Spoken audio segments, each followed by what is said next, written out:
Hello everyone. After the midweek break, let's take a look at what this Thursday brings to your parts of South Africa.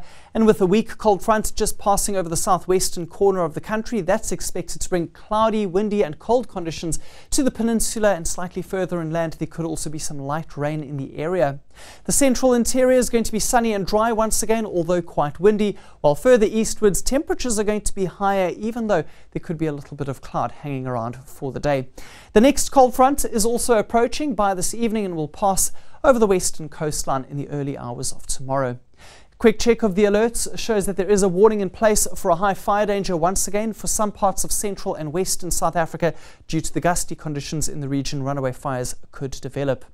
The rainfall probability map shows a generally dry South Africa, except in the southwest, where we've seen that weak front could bring some light rain from Cape Town through to Langebaan, as well as slightly further inland, perhaps even reaching the Wellington and Paarl areas.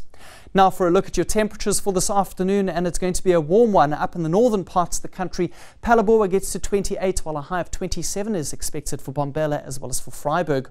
It looks like spring has come early to KwaZulu-Natal as well as the Eastern Cape. Some places might even reach the low 30s for this afternoon, including Pietermaritzburg.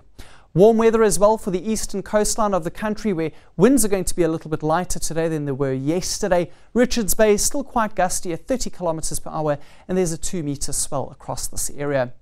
Warm conditions over the southern interior as well. Graaff-Reinet at 29, while Somerset East climbs to 28 degrees. And it's also going to be quite pleasant along the south coast with light winds and temperatures above the 20-degree mark. Further westwards, on the other hand, very windy weather around the peninsula and into False Bay, along with lots of cloud, keeping temperatures quite low. It's going to be a cool afternoon for Sutherland at 17 degrees, but warming up quickly as you head northwards. Uppington reaching a high of 29, and another gusty afternoon for Kimberley. The west coast sees temperatures remaining well below the 20-degree mark, and there we see windy weather as well for Langebaan and Cape Town, along with some light rain in the area, and swells will be picking up from 3.5 meters earlier on, reaching 4.5 meters by this evening. Let's take a look at your Friday's weather, and we expect the front to move overland as we head into the afternoon, bringing cloudy and wet weather into some parts of the northern and western Cape, while in the east of the country the sunshine continues and many areas are going to be a bit warmer. That's all from the Weather Centre. Enjoy the rest of your Thursday.